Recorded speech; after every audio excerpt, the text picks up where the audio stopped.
This is Tim. And Mulele. And this is Critiquing Comics.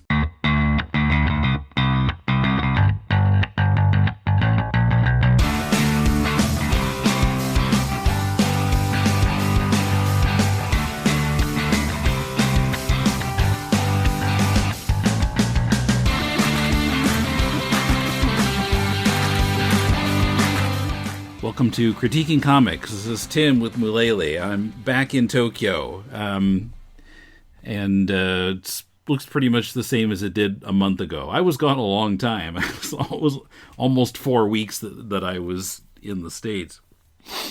Yeah, it was quite long. Yeah. And of course, last week in this feed was Deconstructing Comics that was all recorded while I was in Chicago.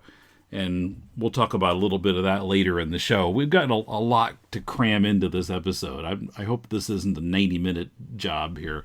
I'm okay with that. Well, I want to go to bed, but anyway. Sleep is for whips.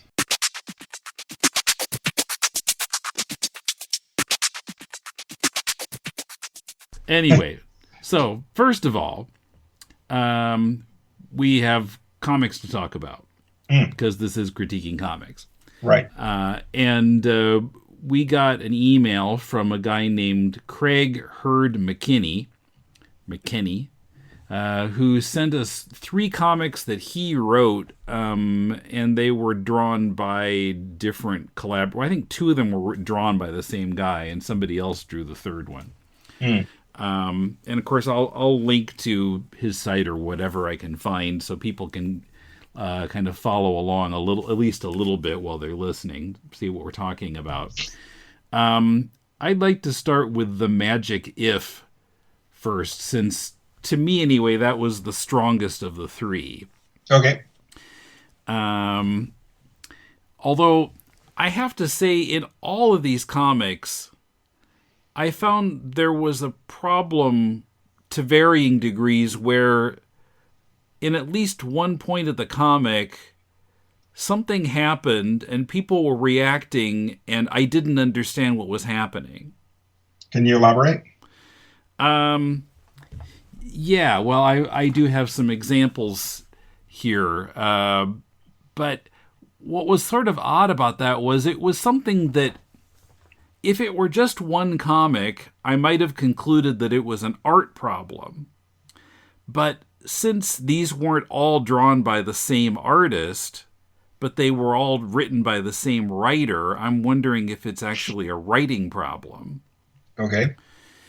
So in the Magic If, which is, so it's let's see, drawn by a person named Gervasio.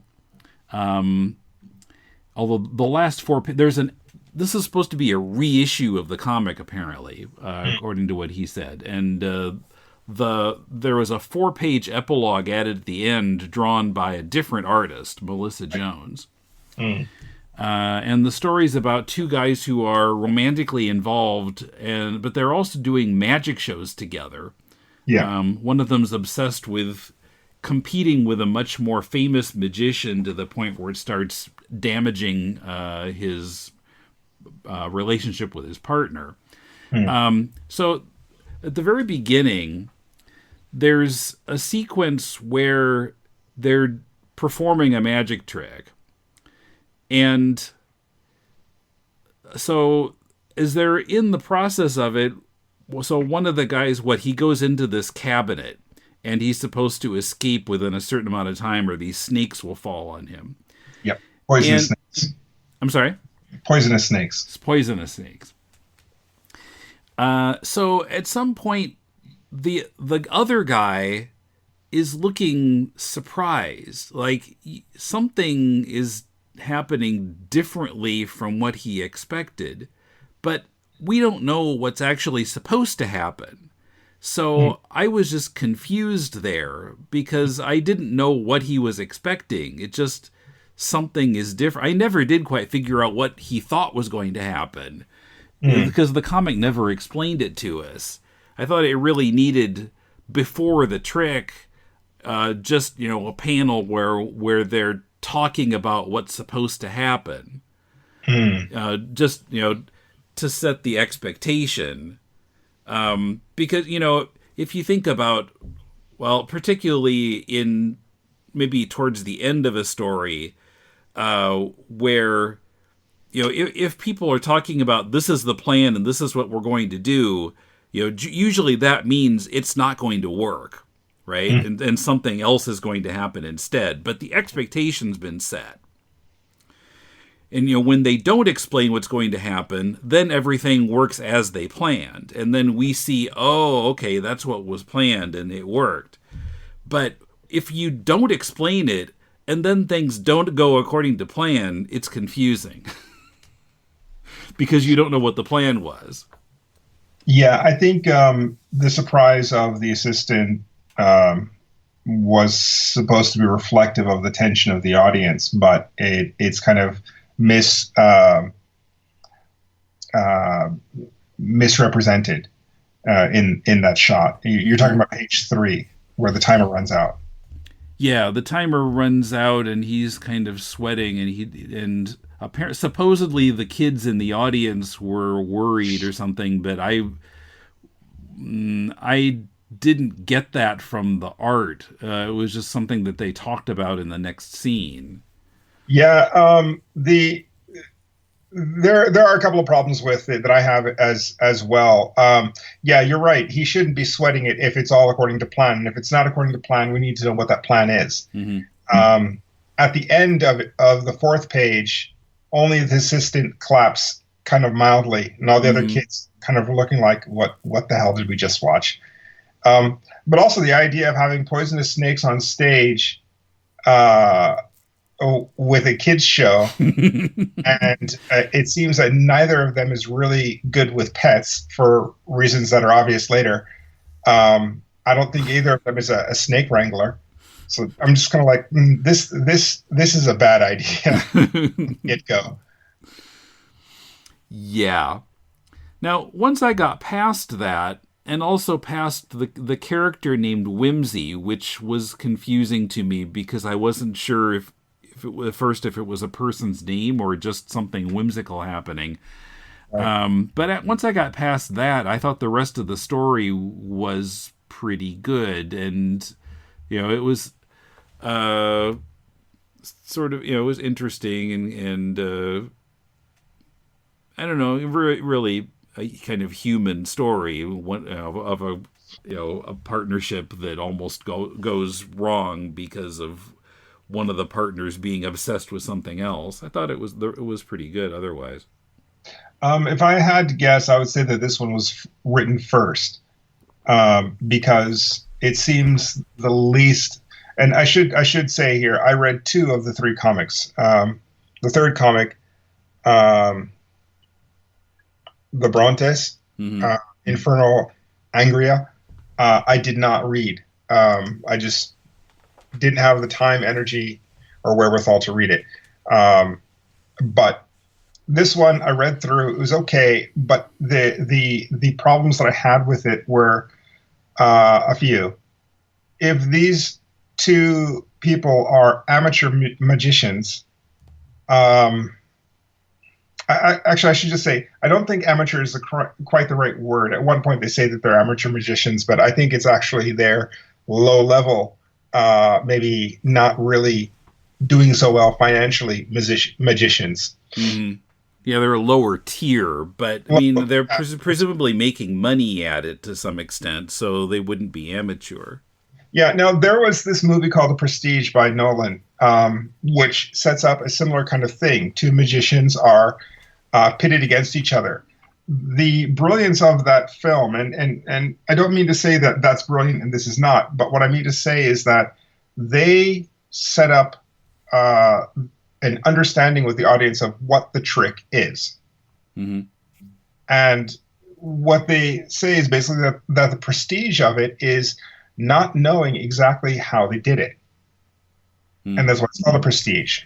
And when you actually find out how he's doing some of these tricks, it's crazy. I mean, it's really crazy. If you haven't seen the film, watch it. I'm not going to spoil any of it here, but it sets up in explicit detail what a trick is. And then, in fact, the entire film is structured like a magic trick. Like they explain it what it is in the beginning. They show it a couple of times during the film, but then the entire film structure is the same structure as the magic tricks that they're explaining to you. So that's the brilliance of it. But the main point is that it's two magicians who are working against each other. They're rivals.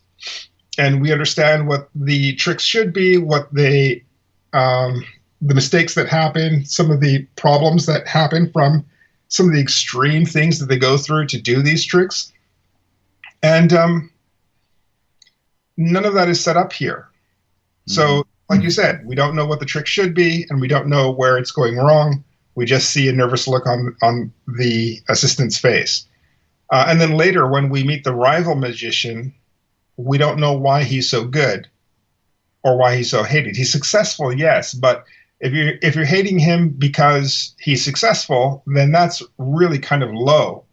But if you're hating him because he's a fraud, show where he's fraudulent, or show where the main character is actually better and so has a right to be outraged. Because if we don't have that, then that main character is just an asshole. And it's harder to get behind that character. By the way, yeah, you're right. That is kind of vague. Exactly what the issue is there, and I was a little surprised to hear that they were considered to be on a lower tier, because up until that point, I saw them as equal to that other magician, and I was sort of surprised to learn that they weren't. I don't know. Maybe I was just not paying attention, but it kind of caught me by surprise somehow. Well, I think it would have helped in the layout of the art if the other magician was presented with a little more gravitas. He did seem to be handled with the same effect and same care as all the other characters in all the other shots. Most of these shots are at eye level. Nobody's looking up or looking down. There's no difference in the camera style, camera work, depending on the character. But the artwork is not bad at all. The artwork is fine. I'm just saying that the artist did not consider that when laying out the comic. But for the writing itself, it seems to be missing that one core element. Now, this is a 47-page PDF, and I think it could have used with another 10 pages to kind of like infuse, and I don't mean like tacked on like at the end or at the beginning, but like infuse the kind of an understanding of the world a little bit better, understanding what they're attempting to do, what level they're at in their careers versus the other guy, why the guy's a fraud, or why it's considered a fraud, and why the other guy's like, no, I'm a real magician. What is his flaw in his character? If he's not realizing that he's not quite that, then what is it? And also why he's so angry about it. He doesn't seem to have a lack of business because of this other guy. He just seems to be at a lower level in his career. So really, he just seems like an asshole. Yeah, well, and even then, I mean, the other magician, Blaine Danvers, if he's such a higher level, I mean, we see his book signing, and there are only a couple dozen people there. It's not like they're lined up out the door and around the block to get a book signed. He is no Stephen King. No, definitely not. So it doesn't look like he's that much more successful based on that. Yeah, basically. By the way, I should say that as we are recording this, I am drinking some umeshu. So if I begin to get a little sloshed, that's the umeshu. Not my fault. That's for people who don't speak Japanese. That's kind of plum wine. Yeah, it's plum wine, but this is based on brandy, so it's basically fruit and sugar infused brandy. Okay. Yeah, I'm on my first cup, but it's a big cup. Okay. Okay, so I want to talk about the Brontes a little bit. Right. The Brontes, Infernal Angria. Now, I started reading this. I got as far as page 51, and then I just decided it wasn't for me. Oh, Because I know nothing about the Bronte sisters. this is a true story. Well, I mean, obviously there's a magical element to this comic that's kind of added on top of the real life characters. But Okay. yeah, I mean I think I've almost sort of resisted learning about the Bronte sisters. I'm not sure why, but I think. I mean, some of them were writers. I think one of them wrote Wuthering Heights, maybe. I'm not sure. Okay. But I don't know. I think ever since college, I've just been, when someone says the word Bronte, my eyes glaze over. What was this? I'm not sure why. I think it started out with like, I don't know anything about this, so I don't understand what you're talking about. And the more I heard about them, the more I started feeling a sense of superiority for not knowing anything about them. But that's my problem. So you revel in your ignorance. Yes, exactly. Okay. And actually, I think I've been feeling the same way about Marvel movies, but that's another story. Right. Anyway, but I think this comic really requires Bronte knowledge to understand what is happening. I mean, basically, it's the Bronte sisters and their brother, and it kind of shows things that I assume happened in real life, and then they discover a way to go like through a wall and into this other dimension, this other country where nobody's ever heard of England. And I wasn't sure what was happening after a while. Well, and plus there were some more of the scenes where I felt like things just weren't explained well enough. That was one of the problems of the previous book that we were just talking about. Sorry, I closed the PDF, so I forget the title. Oh, yeah, the Magic If. Yeah, the Magic If. So that was one of the problems of that story as well. There was a little bit left to the imagination, which was kind of integral to the enjoyment of it. Mm-hmm. So, for example, the beginning of the Brontes, there's a woman sitting in a chair and sort of explaining, kind of setting up the backstory. Mm-hmm. I'm not sure who she is. And she says, this is the story of 4 children, a brother and 3 sisters. And then instead of giving their names, she gives each person's first initial. C, the bold leader with a fiery heart. B, the brother, a brooding boy. And I couldn't understand why she was just giving the first initials. I was looking for them to spell something, and they don't. CBEA, it's not a word. Well, I couldn't figure that out. Yeah, no, I can see that. It's not really anything. Or there's another scene on page 51. 51? No, that 51 is how far I got. But just before that, on page 50. So the brother has just sort of abruptly, for reasons I didn't quite understand, seemed to be angry and walk away. And his sister picks up a book of poems, looks in it, says, "My poems, how on earth?" and then looks sad. And I didn't understand what happened to her poems.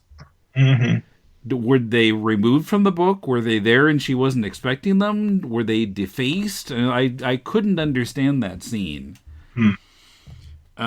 So, things like that. I think there were 1 or 2 others like that in this book. But on top of that, I don't know anything about the Brontes, and so I just gave up halfway through. I see. So a little bit of the subject matter, a little bit of the storytelling kind of left you cold. Mm-hmm. Okay, I never got to it, so I can't really comment either way, but perhaps I'll get to it later. Okay. And if I do, I'll come back to it. I should say the art by Rick Geary, I kind of liked. I thought it fit the intended mood of the story pretty well. Yeah, it's kind of a funky art style, but I have no problems with it. It does tell the story well, and he is quite good with what he's doing. Mm-hmm. This art style is very foreign to me. So finally, the third book is called Some Strange Disturbances. This one's 64 pages. Art is by Gervasio again, and also Carlos Aon. A-O-N. And this one's set in Victorian England, late 19th century.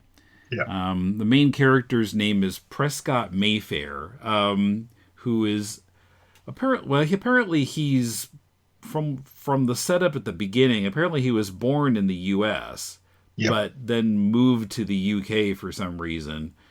He's a spiritualist who does seances and so on, and apparently in this story there are like actual spirits and magic and that kind of thing.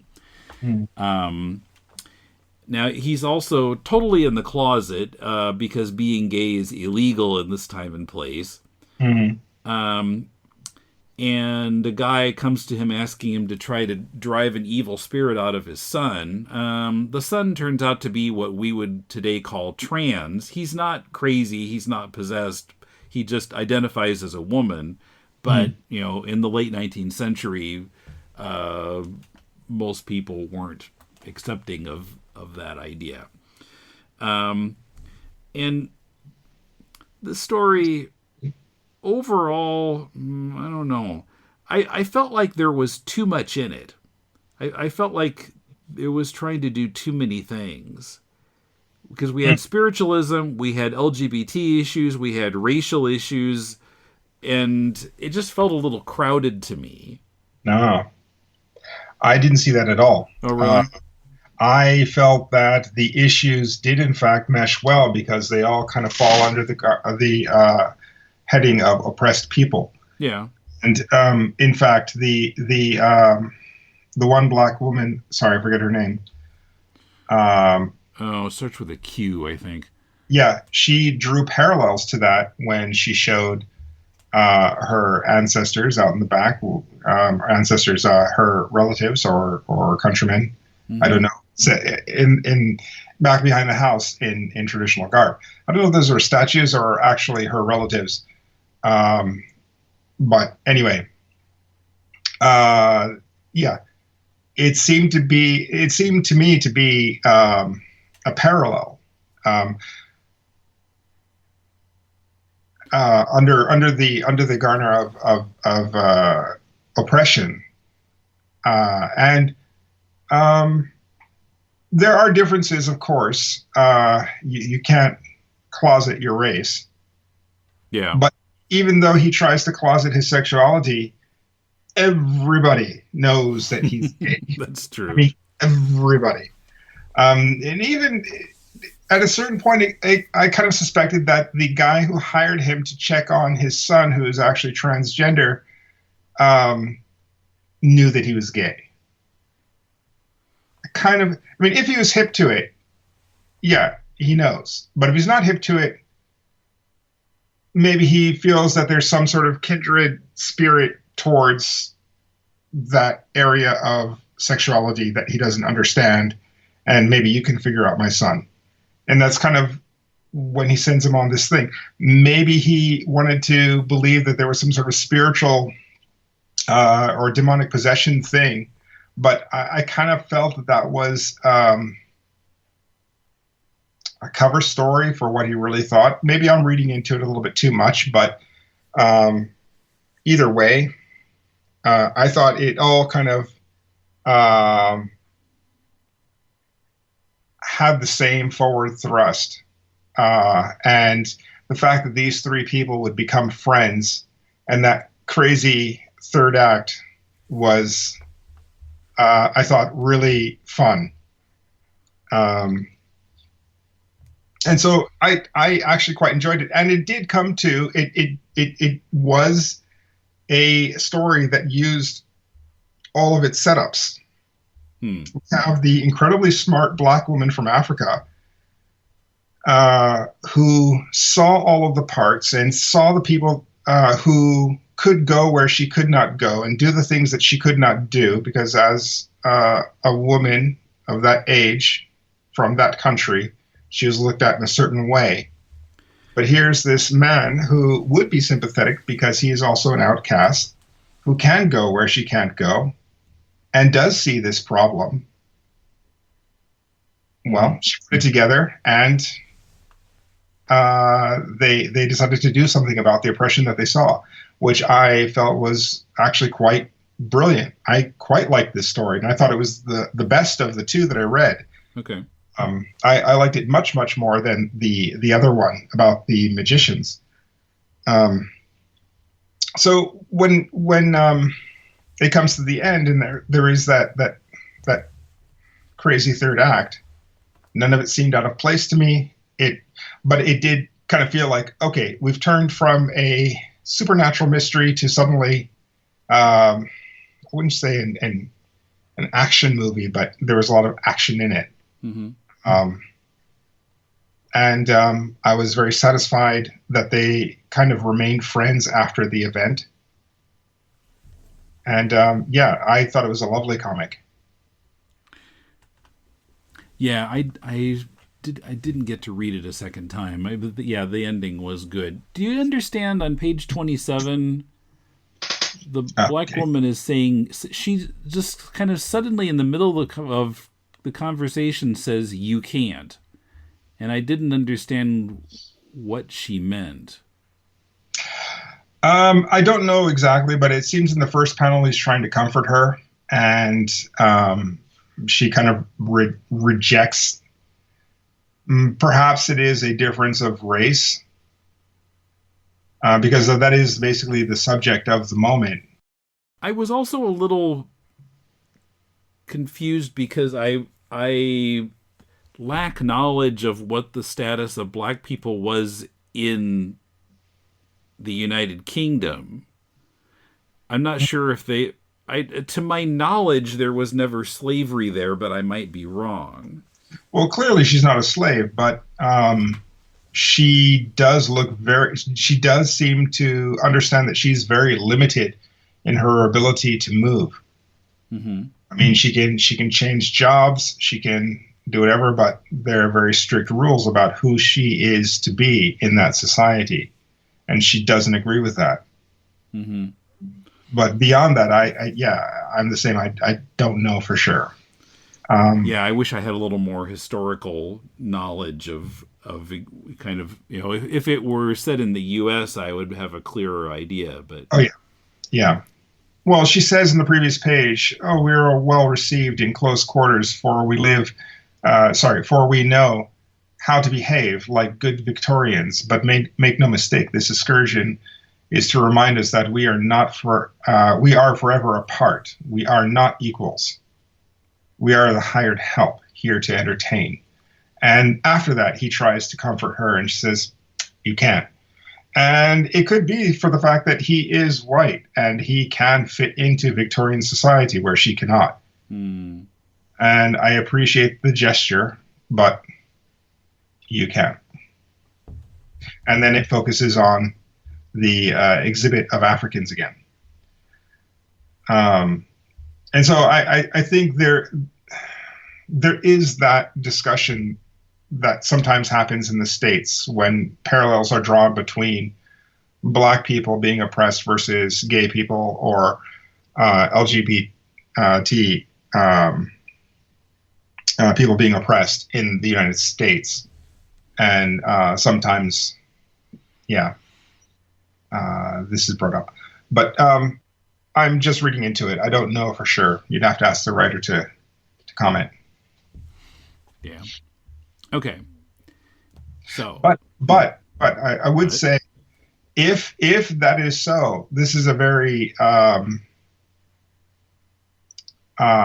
it's kind of a deep read into the issue. I don't know the race of the writer, and I don't really know the sexuality of the writer, but well, I think in the preface of the magic one, the kind of dedication gave me the impression that he is married to another man. So okay, but still, it's a deep read on the issue if it is what I think it is, and I applaud it because it is interesting. Mm-hmm. And so yeah, for me personally, I quite like this story. I like the art style very much. In fact, of the three, it's my favorite art style. But yeah, I don't see any problems with it, at least not in the sense of something is unexplained. I think some things are hinted at, but not overtly explained. You have to kind of read into it. And hopefully I'm not reading wrong. You like cheap comic books, right? Well, I'm Professor Allen, and I talk about cheap comic books on the Quarter Bin Podcast. In every episode, I'll dissect a single comic from my collection, as long as I paid no more than 25 cents for the issue. Forget about $4 new comics that you can read in 4 minutes, or crossover events that can cost $100 to collect. Join me in the Quarter Bin, where even bad comics are a bargain, and good ones are a steal. The Quarter Bin Podcast is part of the Relatively Geeky Podcast Network.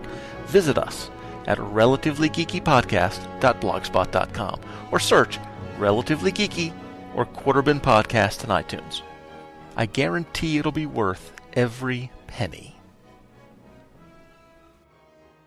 As I mentioned last episode, last episode of Deconstructing Comics, I talked to comics retailers in Chicago, which was particularly inspired by our talk on this show about whether Marvel and DC were headed for disaster, whether comic shops were headed for disaster, and all three of the people I talked to seemed to feel that was pretty overblown. I was struck by how it seems like all retailers, the retailers I talked to, the ones that I've read comments from online, they all have pretty much the same comments about what Marvel should be doing differently, and Marvel doesn't listen to them. Yeah. And it made me wonder. I mean, I guess it's hardly the first time that Marvel has kind of gotten in this pattern of, rebooting, putting out, events and this and that. But, it's really short-term thinking. Let's put out another number one because number ones always sell better. But I kind of wondered if it could also be driven by their corporate master, because in pretty much all sectors of big business in America these days, the number one priority is quarterly earnings for the stockholders. Yeah. And so, if you make more money on a number one, then the stockholders get a little bit more. I would imagine. I'm guessing, maybe talking out of my butt here, but I don't know. I'm just wondering if that's what's driving it. It could be. I don't know, but it kind of seems like there's no long-term plan. Yeah. But short-term planning for companies whose history is so long that none of us was alive when it started. But everything they create now references the beginning. it's kind of a weird business setup, and maybe they don't know how to quite deal with it beyond retelling that first origin again and again and again. But you know, I don't know. On the one thing, if you were to leave the original Superman origin as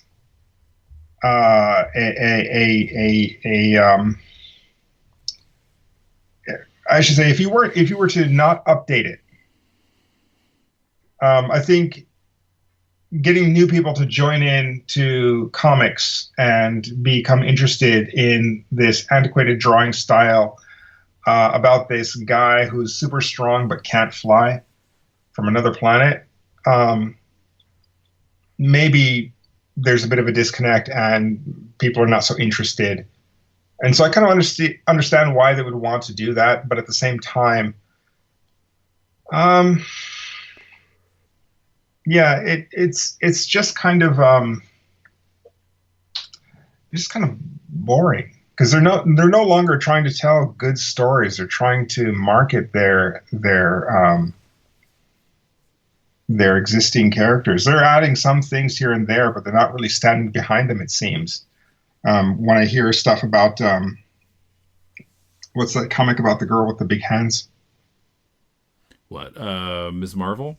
Yeah, Miss Marvel. I hear that actually sold quite well, but was not supported by Marvel, and so it was kind of stunted in its cycle, and is not considered profitable enough to continue in too much of a way. And I think that is really the mistake that they're making. It's not that they're doing too many number ones.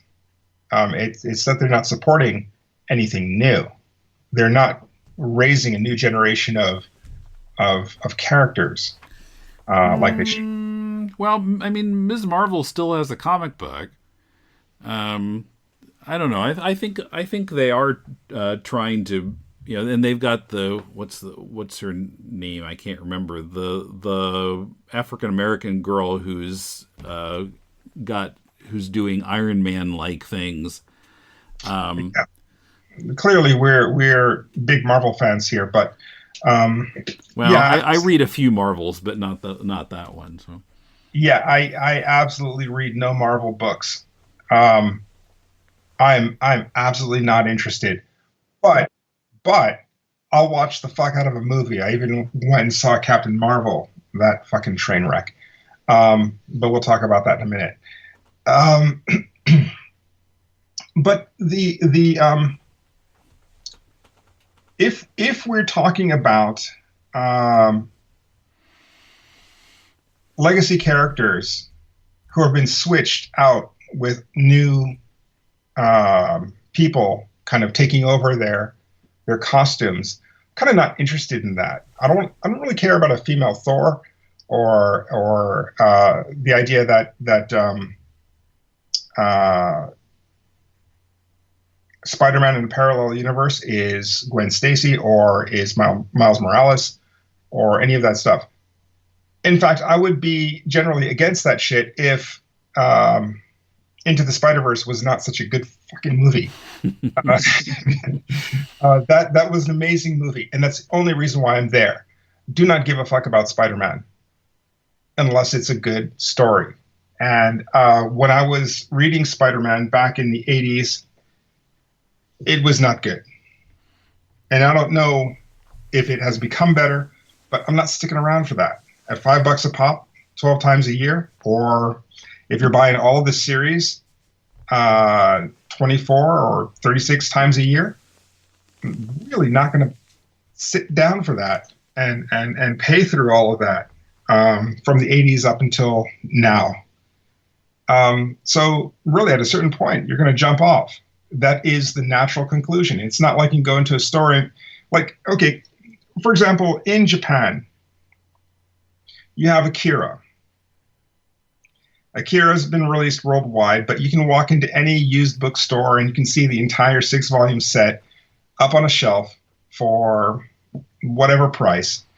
It was the original edition. It was reprinted. It's the new edition. Whatever it is, that's it. That's the story. I don't have to worry about Akira 2. I don't have to worry about Akira the Next Generation or fucking Akira, but they swapped out the cities and they swapped out the characters and all of that shit. I don't have to. It's just one story. It's there. That shit was made in the early 80s. I think 82 is when it started. I think it finished in like 90, was it 93? But yeah, we're still looking at that and saying, wow, the shit was done very, very well. And that's all it needed. And no one else has been able to pick up the mantle and just run with it. Otomo Katsuhiro just said, okay, that's it. It's done.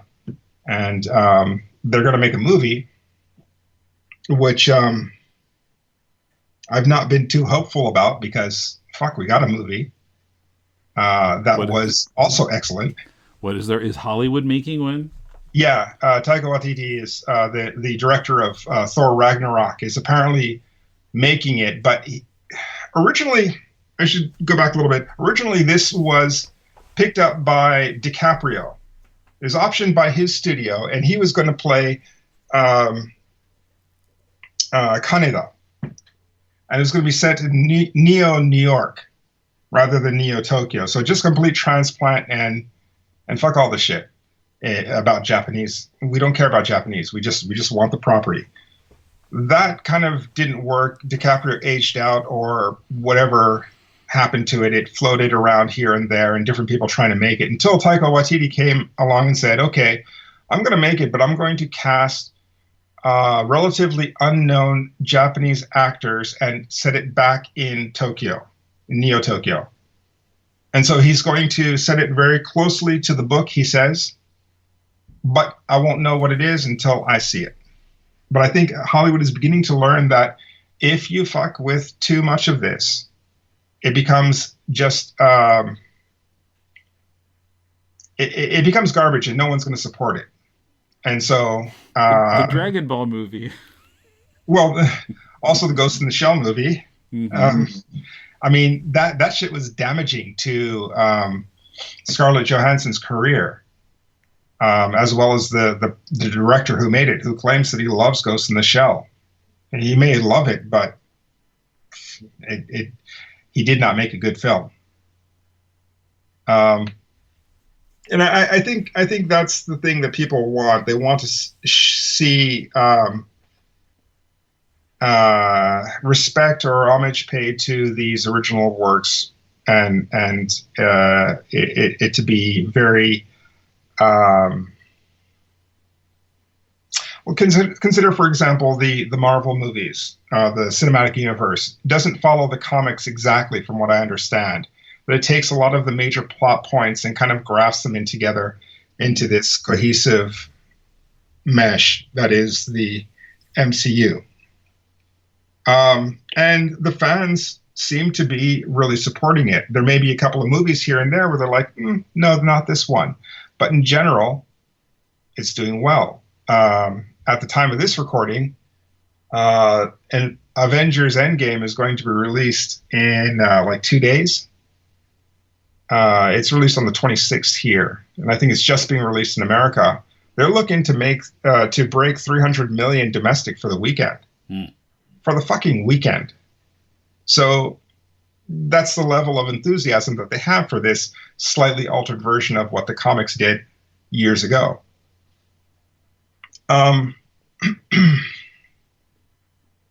But my point is, my original point before I segued was that I don't think that they're getting enough support for something new. It's not the revision that I want. I want something new. And so, yeah, having a black Spider-Man is not necessarily what I want, because it's still just Spider-Man with a person of color thrown in for a demographic. Yeah. And even though the story is very, very good, and I do appreciate that they took a lot of care with that, I think they could have made something that is not Spider-Man and built a whole new structure of a whole new thing. and it would have been more interesting to me. Was there anything else about the comics retailers' interviews that stuck out for you? Yeah, I think the third interview, I forget the name of the shop. That was G-Mart. Yeah, G-Mart sounded like a convenience store. Yeah. I think she was caught a little bit off guard by your question about our comics doing well. But she kind of came back and said, "Yeah, if you're not doing online, you're in trouble." Mm-hmm. And we are segueing into toys. And so it's kind of an interesting comment. I think she wanted to say that she's doing okay, that her store is doing okay, and that they're not going anywhere, which is really, really good. And I understand that. But I kind of got the feeling that there was something more to it. I don't want to put words in her mouth. I don't know what she was actually thinking, but I kind of felt like that wasn't the whole story. But I did get the feeling that she was okay, that her store was okay. Mm-hmm. Yeah. Well, I mean, the other two shops also seemed okay, or even doing well. Even though I'm not sure that the other two have an online presence, Challengers and Graham Crackers. Now, Graham Crackers actually, has, I don't know, several locations around the Chicago area. I was at the one downtown in the Loop, but there are several others that are farther out. Actually, 5 years ago, I talked to someone at a different branch of Graham Crackers. Mm. Okay. No, even though we said a lot of stuff about, what's going on with the comics business here, it does seem a little bit doom and gloom. This is going off of something that someone else had said, and so I don't actually have any idea of what's going on. It's more of a question than an actual accusation, but it did seem like there was some sort of problem coming, and I could point to a couple of things and say, is this something? You on the ground in Chicago and other places, it seemed that you could get a better view of what's going on. Did you feel that they're in trouble, or do you feel that it's all good? Well, I mean, they didn't act in trouble. I mean, I'm sure that there's at least a little bit of trying to put the best face on things as possible, talking to the media. Yes, I'm the media. But, they don't seem to be doing poorly. And, like Dal at Challengers Comics says, people have been talking about the end of the industry for 30 years. Yeah, that was interesting, actually. Just that he called it out as, nothing, because they've been talking about it for so long. I do want to point out that the first comic book shop in America was SF Comics in San Francisco, run by Gary Arlington. And coincidentally, that was the comic shop next door to my junior high school. And so I shopped there all the time, and I met Gary many, many times. He sold me my first comic with giant breasts and naked women in it, and he was like, "Son, you look about 12 years old. Are you sure you want to buy that?" And I'm like, nervous hands, "Yeah, I want it." But I'm 12 years old. Of course I want it. Yeah, right. Springtime has come. Flowers are blooming. But yeah, basically what I mean to say is that comics, in fact, what a lot of people point to as the comics heyday happened before comic book stores were around. I mean, dedicated comic book shops. Mm-hmm. And so the idea that comic shops are doing well or not doing well does not directly correlate to the destruction of comics as an industry. There are so many other avenues for people to go through to get their comics. Mm-hmm. Even if we're talking about mainstream comic book artists. They often go to Kickstarter to do an independent project, get lots of money to make their project, print a whole bunch, and make their living. And so, yeah, my question is more along the lines of the health of the shops. Are they actually going to be around, or is this it for them? And if they say no, we're still okay, then that's where we kind of leave it. Well, it was interesting to me that Challengers, Dal had a much lower estimate of how many of his customers are primarily Marvel and DC readers than the other two shops did. He was talking about how they get a lot of kids coming in for comics and stuff like that. So if they can diversify and point people to the other comics out there, so that they that Marvel and DC are just part of the picture and not blotting everything else out, I think that's good. Yeah, true. I should say, just a little side note, the big-breasted naked girl comic that I picked up was Den by Richard Corbin. Okay. And that was in fact my introduction to European comics, and from there, Heavy Metal Magazine and Mobius and all of that stuff. And that was in the it'd be around 1981, 82, 83, around there. But I wouldn't have found any of that shit if it weren't for SF Comics. Mm-hmm. So, I mean, I do think there is something to be had for that, but at the same time, the internet is so aggressive in its suggestions of what to read that maybe it doesn't matter at this point. I don't know.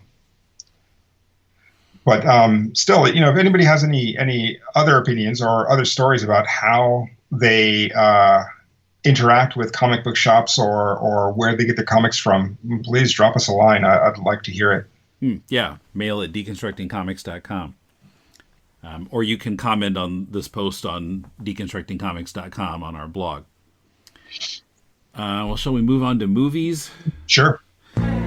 If you enjoy comics analysis on Deconstructing Comics and Critiquing Comics, or Bat discussion on To the Bat Polls, support our shows by pledging a monthly donation at patreon.com/deconcomics. Pledge at least $4 a month and you'll get access to our bi-weekly show Spider-Man 1963, a look at the first year of Amazing Spider-Man. In the most recent episode, I'm joined by comics artist Stephen Bissette, best known for his art on Swamp Thing in the 80s, and his own T-Rex comic Tyrant, to talk about Amazing Spider-Man 8, in which Spidey battles the living brain. Here are some clips from our discussion, available now on Patreon. I haven't seen a robot in this design in any other comic book from this era. Especially, I'll refer to them as the Atlas Timelies, the pre-proper Marvel superhero comics that were science fiction, science fantasy, and tons of monsters. Anytime there was a robot, it really was a humanoid figure. Mm-hmm. This one's pretty unusual looking, which makes it look more functional. But it's weird to me for an early '60s comic of this ilk that they didn't even give it a glass dome head with brain texture or something. The living brain is completely a verbal reference point. There's nothing visually that would cue living brain being its name. Yeah, these two characters look very much like old Steve Ditko characters from the early 50s. They really look, you can still see characteristics of Joe Kubert's work kind of shining through. I was a student at the Kubert School in '76, and Joe was really my mentor. And Joe seemed completely flabbergasted by my love for Steve Ditko. And it wasn't until I got my hands on those early issues of Tor that Joe had done, and I had some early 1950s Ditko, and I think it was 2 issues of the Charlton comic, The Thing. And I could put them side by side, and I was like, oh my God, Ditko was actually copying faces from Joe Kubert's work at that time. And I always wondered, because Joe just wouldn't talk about Ditko. I'd ask him, and he just wouldn't engage in conversation about it. For more Spidey analysis from a comics pro and analysis of the earlier issues from the rest of the Deconstructing Comics team, pledge at least $4 a month to support our shows at patreon.com/deconcomics. Now back to the show.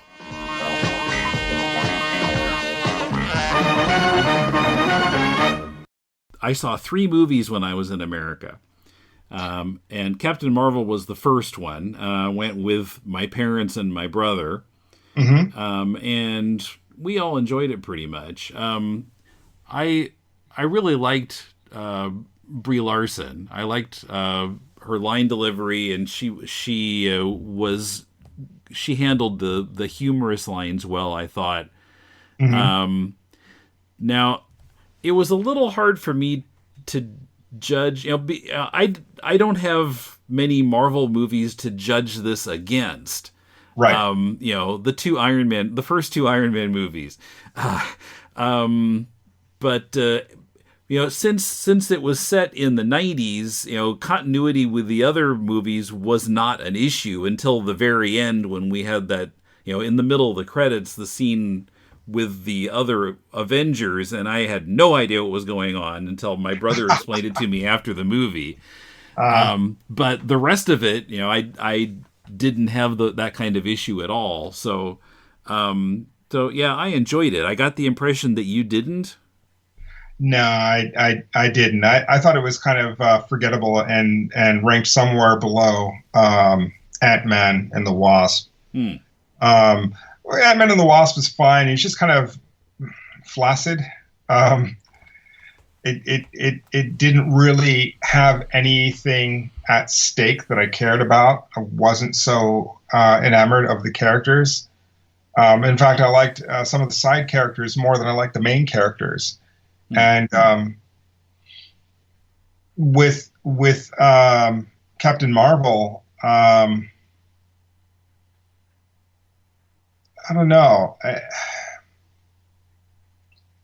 I really just didn't have any sympathy for her, and I didn't find myself really enjoying the film, and its plot twist didn't really make a lot of sense to me when that one what is he? He's Skrull. Yeah, the Skrull leader suddenly switches sides after trying to kill her all this time. Suddenly, oh, but wait a minute, I'm a good guy, and no, I'm not trying to kill you. I'm just trying to. Sorry, spoilers for this movie. I had mixed feelings about that. I mean, I liked the idea that, if you of kind of changing perspective and, of who are the good guys and who are the bad guys, but it was a little too abrupt. It was, but also what came before it didn't quite jibe with that. Yeah. There are hints at it, but when he, as head of FBI or whatever organization that was, S.H.I.E.L.D., S.H.I.E.L.D., I think. Yeah, okay. As a head of S.H.I.E.L.D., it kind of seemed kind of counter to what he was saying later in the film if he's ordering his men to shoot to kill. And so there were some things that just didn't feel right. And I think I think in general the story was just kind of flat, and I really didn't see where it's a $1 billion franchise or $1 billion movie. As something that is just an appetizer to Avengers, as they say, I can kind of see that, and I can kind of see it getting a little bit of a boost from that. But $1 billion is a lot of money, and I just thought, not really, no. Yeah, and so if I were to watch it a second time, I might have a more fine-tuned opinion of it. But I saw it once, and I was like, okay, that's enough. I'm good. However, Infinity War, I actually wound up watching twice. Once on streaming, and once in the theaters. And I quite enjoyed it both times, and there were a lot of, that was really satisfying. Just as as a narrative, it was satisfying. Structurally, it was satisfying. I liked all of the characters. There are some things that I wanted a little more of or a little less of, and man, a cliffhanger for a year, that's rough. But I enjoyed it thoroughly. Well, Star Wars made us wait 3 years. But... This is true. And, I suffered that shit for kind of a disappointing return of the Jedi. But still, from what I'm hearing, Endgame is actually quite good. And so I'm definitely looking forward to seeing that. One thing that I didn't like was...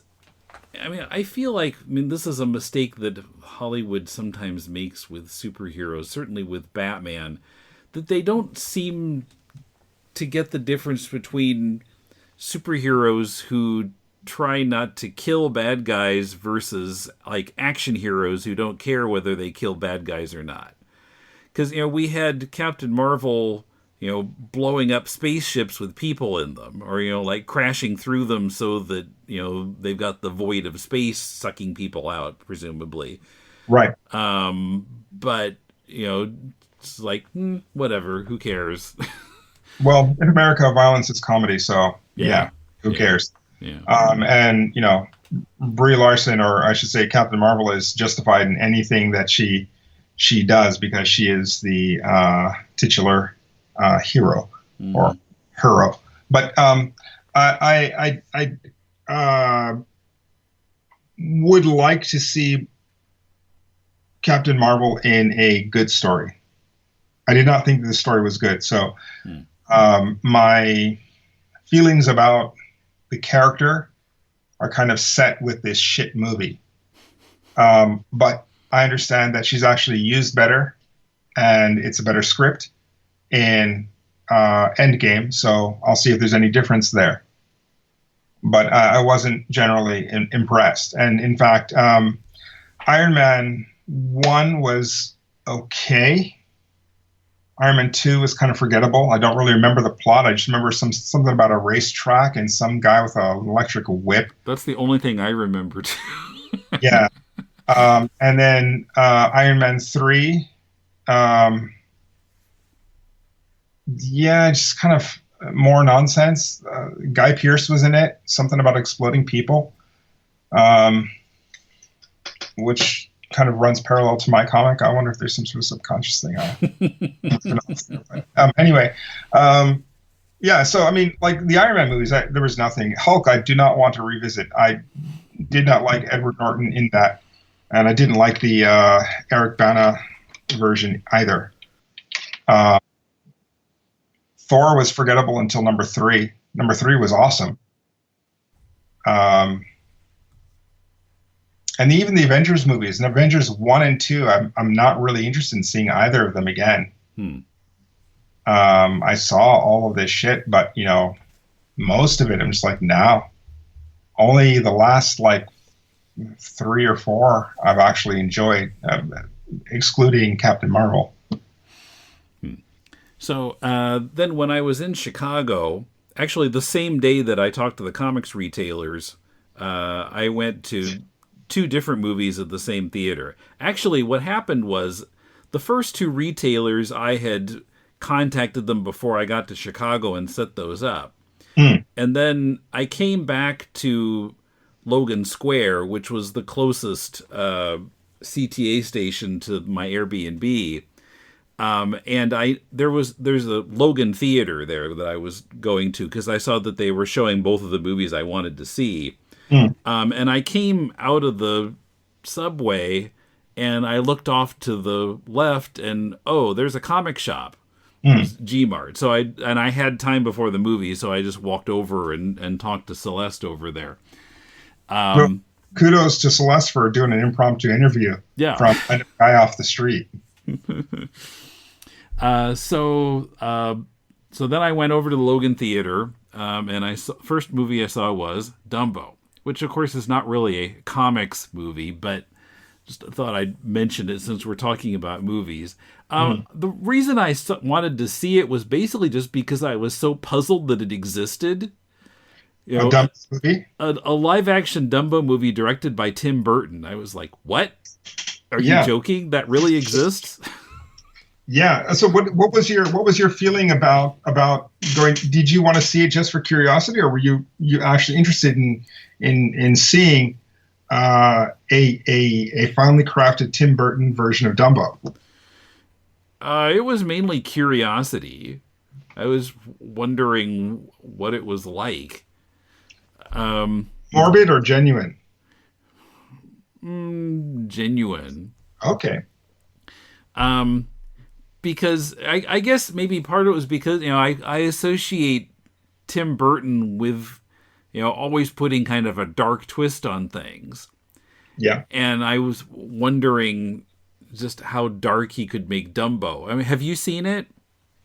No, but I've decided I'm not really interested in seeing Dumbo. So spoil away. And a warning for the listeners: if you wanna skip this part of the podcast, come back later.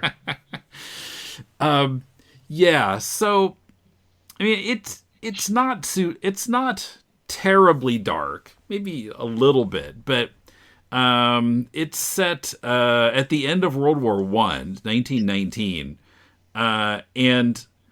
So of course there's the circus, and the guy's played by, what was his name? Colin Farrell. Yep. He has lost an arm in the war. But he had previously been like the guy in the circus who rides the horses, and maybe does tricks on horseback and stuff. And his two kids, have stayed with the circus, and the mother has died. I think she died while the father was away, and other people in the circus have been taking care of the kids.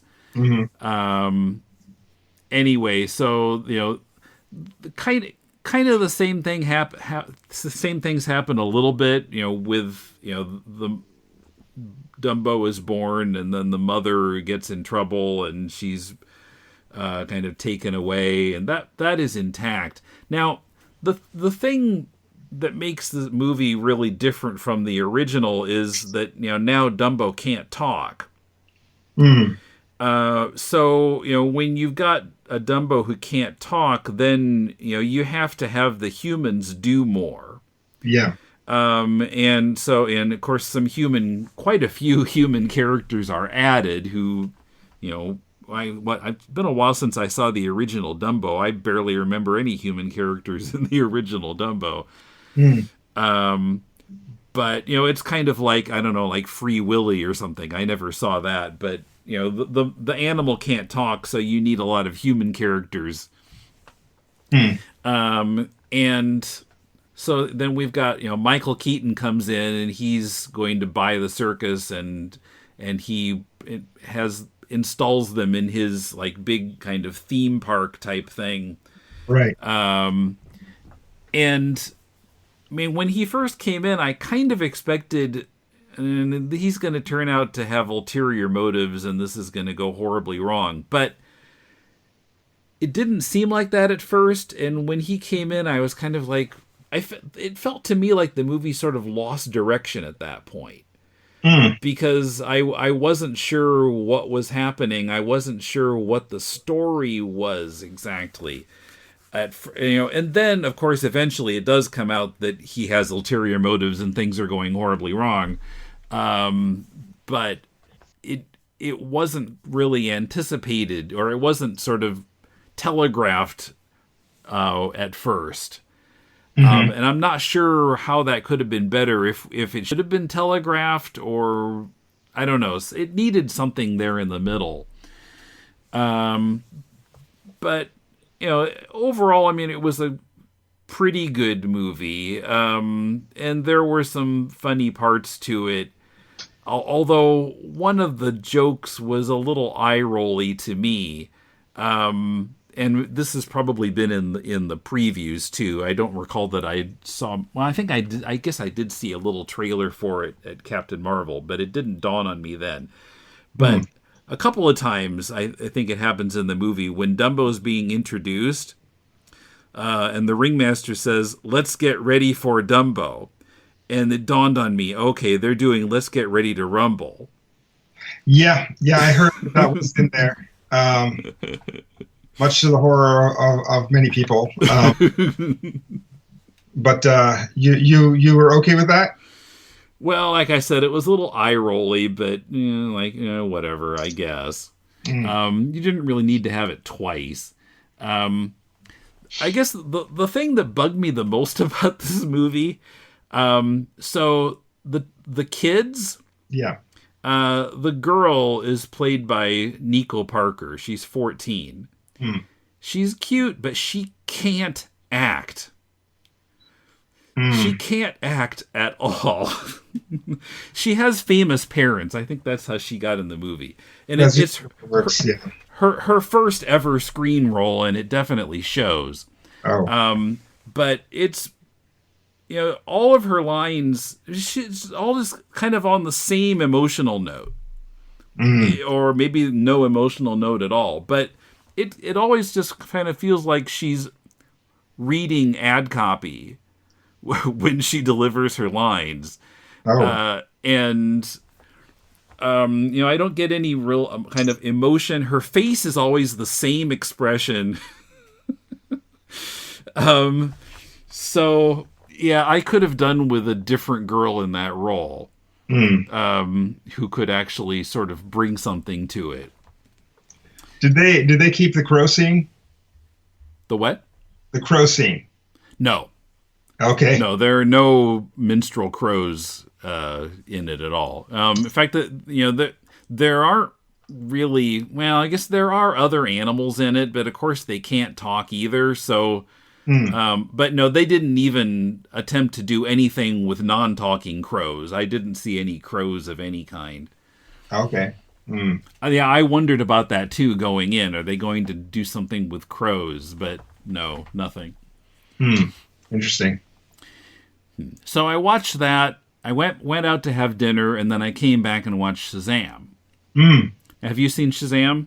No, I have not. I would like to see it, so don't spoil. Okay. Yeah, and not that I don't care about spoilers for the fans, but I don't care about spoilers for the fans, just for me. Okay. Well, won't say too much about the story. So a lot of it, there are a lot of funny things in it.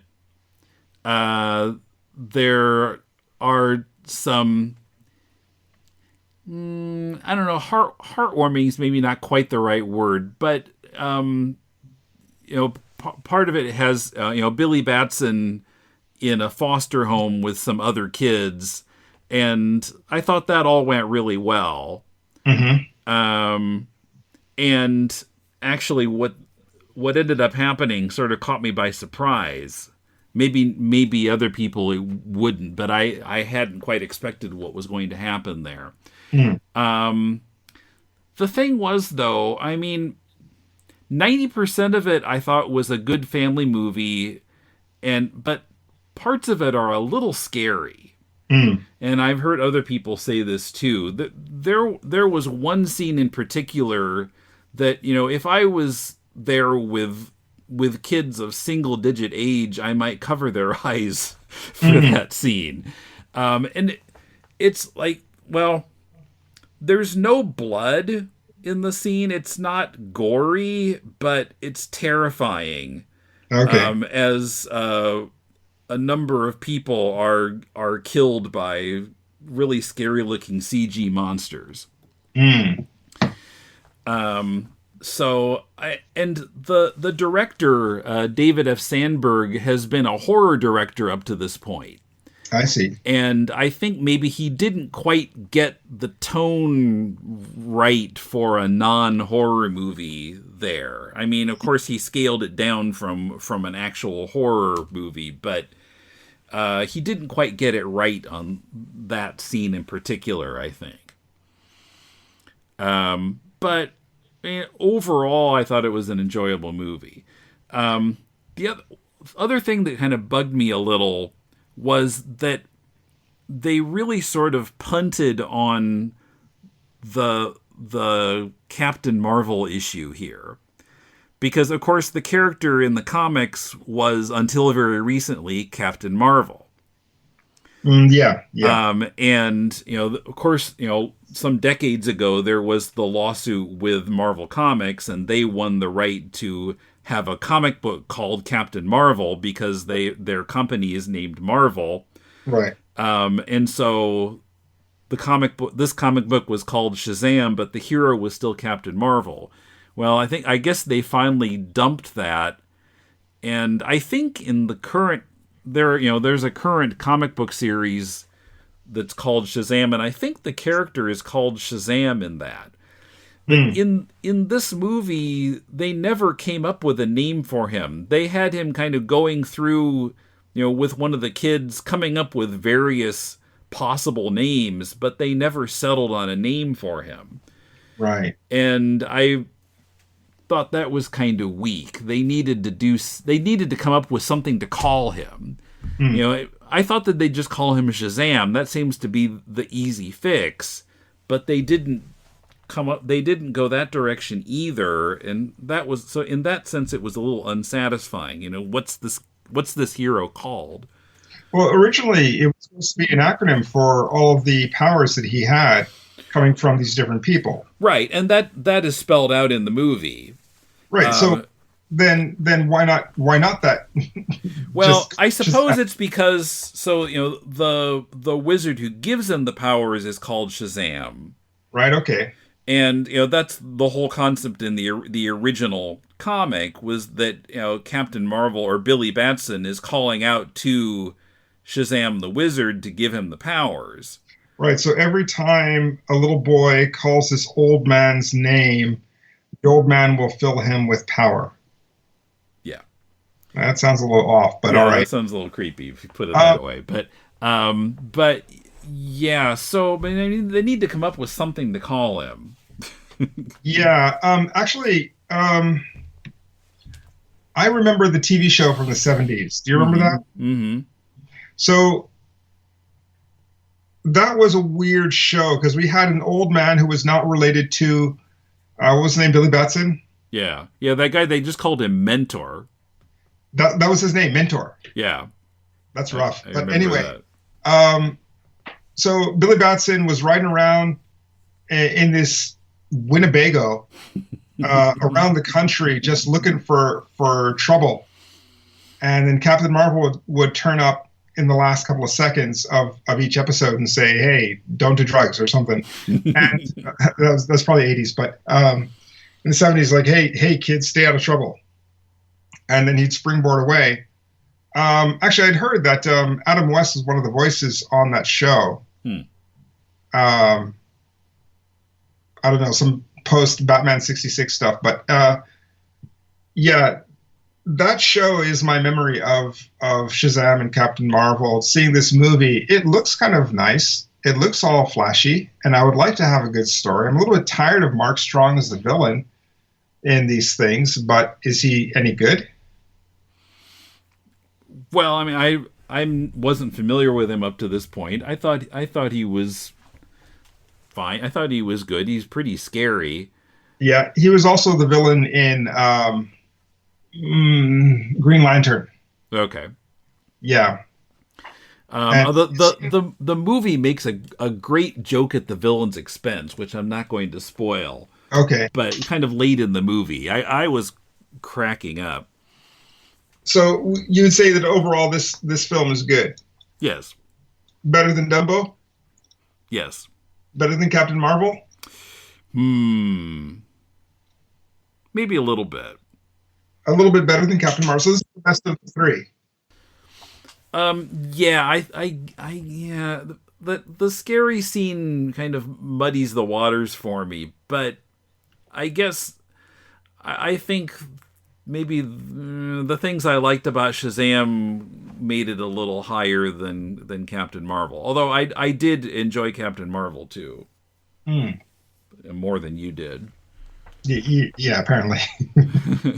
No, I think for the most part, I thought it was kind of a mediocre film, and kind of hearing some of the negative feedback, there was a lot of, oh yeah, that's right, that was bullshit, kind of that came up later. And so yeah, I can point to a few things more specifically and say, yeah, I didn't like this, this, and this.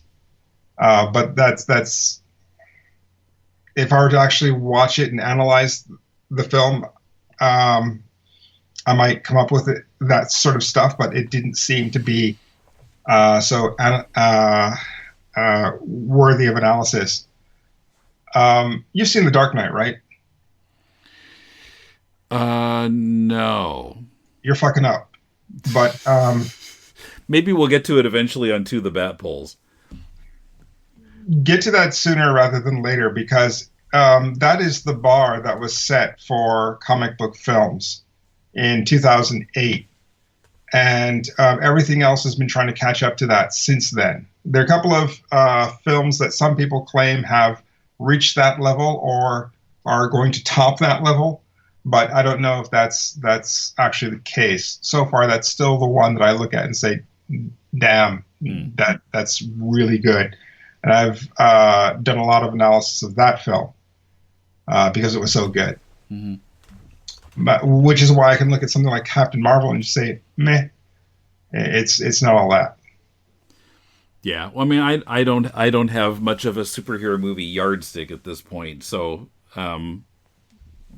yeah, I couldn't compare them to better ones, but I thought that they were the ones I saw were enjoyable. Okay, but I will say one thing about Captain Marvel that really, really pissed me off, and it pissed off a couple of other people, other reviewers as well, but specifically, I noticed it in the film, and I was like, no, that's some bullshit right there. Playing No Doubt's I'm Just a Girl during one of the fight sequences. Mm-hmm. You know the one I'm talking about?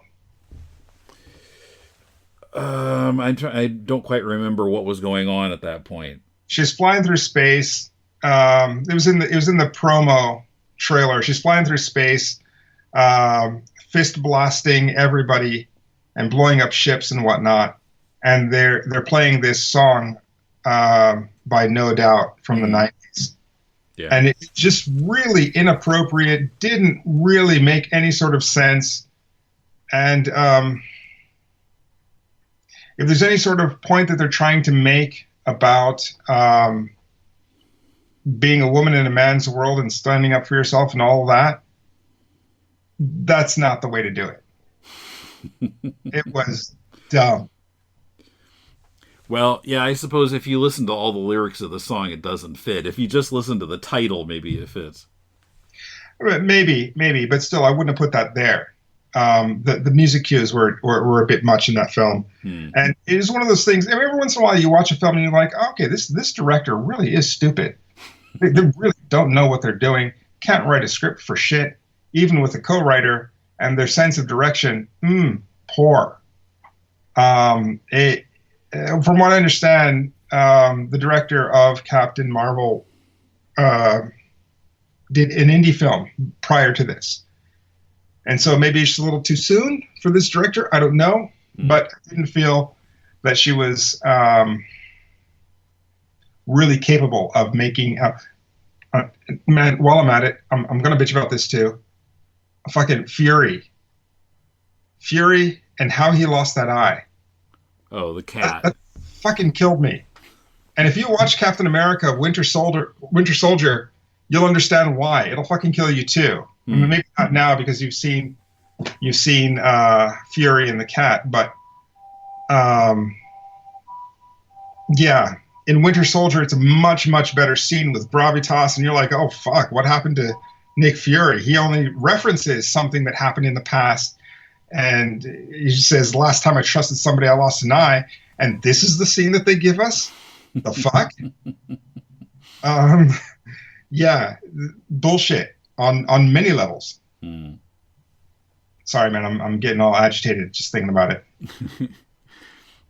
Well, I mean, I haven't seen Captain America, but I did roll my eyes a little bit there because it sort of reminded me of the conversation we had about Solo, where it's just like, we have to try to explain every little thing, give the backstory of everything that you've seen in the movies that happen later, and to the point where it doesn't really seem necessary.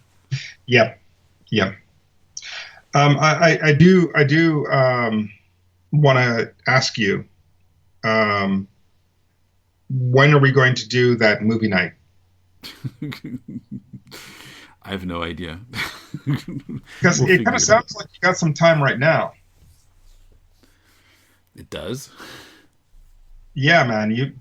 You're sounding kind of, like you're just sitting around in your underwear or something. So, when you're ready, I'll queue up all the movies and we'll watch until you pass out. Okay. Well, let's see what we can do. There are a couple of films that I'm thinking are must watches, but preferably I'd like to do this before I get to Endgame. Wow, let's put the pressure on. Well, we can figure it out off podcast.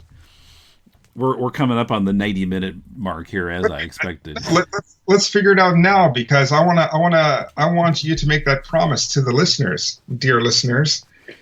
By the next podcast, you will have watched several Marvel movies, including Infinity War and Endgame, a full 5.5 hours worth of film right there. Hear that? I don't know. I'm just thinking about all the things I'm trying to get done during Golden Week, so I'm not ready to make a promise right now. I see. All right. Well, maybe we'll watch it in a couple of years. But anyway, man, 90 minutes is 90 minutes. So yeah.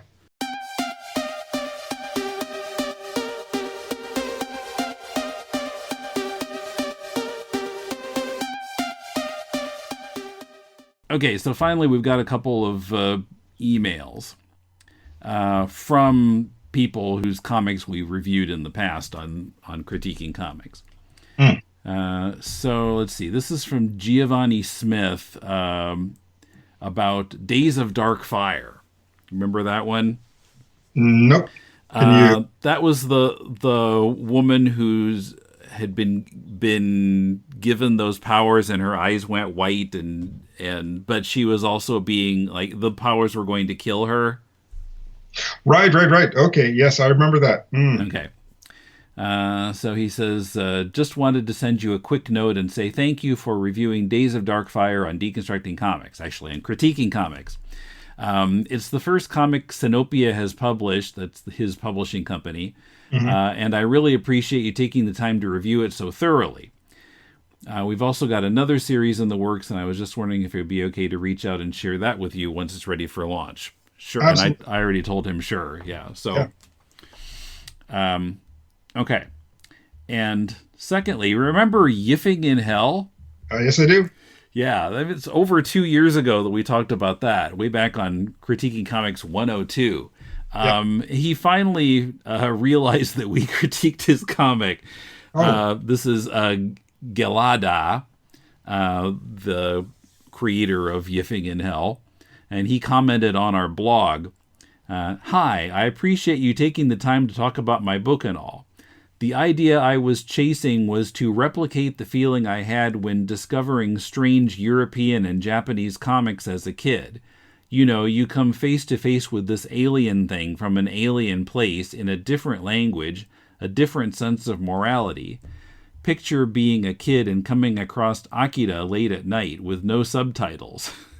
It's not about going tee-hee and mocking the reader, but rather making sure there are big juicy things to reward someone that approaches the work in an active way, like you would say an artifact from a lost civilization or something.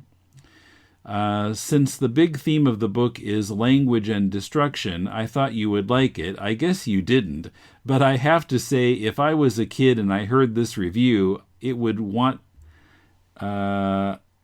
I I would want to get it so bad. Laugh out loud. Different strokes, as they say. So. Yeah, just because I didn't like a book doesn't mean that you shouldn't get it. Absolutely get it if you're curious. And I'm glad that he wrote to us. But that thing about finding Akira and not having subtitles, I found that shit before it was published in English back in '86, I think. And I picked up a Japanese volume, looked at the art, and said, "Oh my fucking god, I need this!" Bought everything that they had. I was doing the same for Urusei Yatsura and Hokuto no Ken. So there was kind of an understanding of themes and basic plot. There was nothing so esoteric or so unworldly about it. I mean, it's just another country. There's a comic made by humans about basically humans. So maybe Urusei Yatsura is a little bit weird. But even Hokuto no Ken, you can point to Bruce Lee and Mad Max as the very on the sleeve inspirations of that. So although I understand what you're saying about wanting that sense of you found something, not sure what it's about, but there's something intriguing about it. I get that. I just don't agree that Yiffing in Hell is that thing. I think it's purposefully confusing, and in that sense, you are actually disrespecting the reader, because you're trying to impart anything to the reader other than confusion. You're just cheating.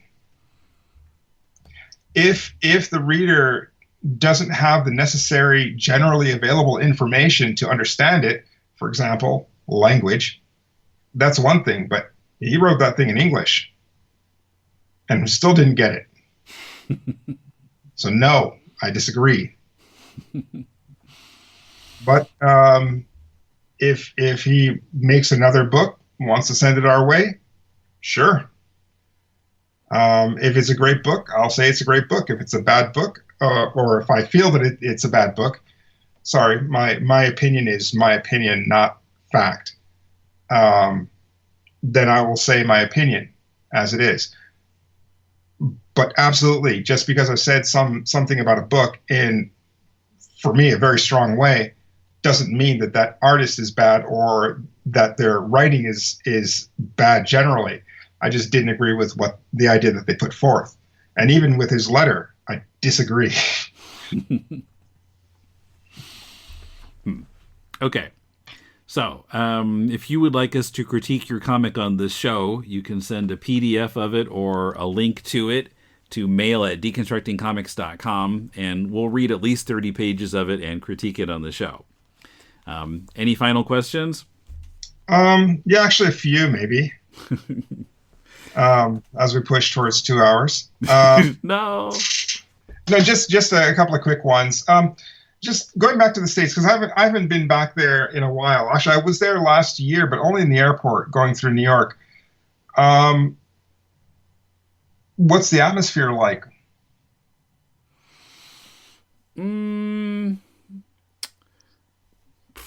I didn't feel it was terribly different. I mean, as long as you don't watch the news. I mean, I guess, people I talked to would eye roll about Trump every now and then. I didn't really, to my knowledge, run into any Trump fans. Okay. Well, Chicago is a Democratic city. Yeah. Okay, so you wouldn't really run into that anyway. Right, not in Chicago. I was also at the Batman conference at Bowling Green State University in Ohio. Mm-hmm. And that was, mostly academic types who tend to be more liberal. So wouldn't expect to run into many Trump people there either. Yeah. But you didn't feel people were on edge, or the news was absolute bullshit, or it was just kind of the same as it's always been? I don't know. It's hard to say. I guess, as long as politics didn't come up, I felt like things were kind of the same as usual. Okay. How about food-wise? Well, I gained weight like I always do. Yeah. Actually, I heard that Trump is deregulating the USDA and putting the meat companies in charge of regulation. Yeah, I think I heard something about that too. Yeah, and I'm hearing over here that the price of meat has actually just dropped to nothing. So it kind of sounds like they're unloading the last of it. So these new unregulated bits of beef are going to be coming through sometime soon. Just a warning to anybody who can. Maybe it's time to kind of avoid American meat in general, not just beef, but whatever comes your way. Me, I'll probably be looking for something else if Japan continues to import American meat products, which they probably will. But anyway, yeah, I don't know what I'm going to do when I go to the States in September. Yeah. Anyway. Yeah. Well, I'm going to go to bed. So, till next time, this is Tim. And Mulele. And thanks for listening to Critiquing Comics. Next week on Deconstructing Comics, Coom, Rob, and Sam discuss Roy Thomas and Barry Windsor Smith's Conan Red Nails from Savage Tales magazine of the 70s. See you then.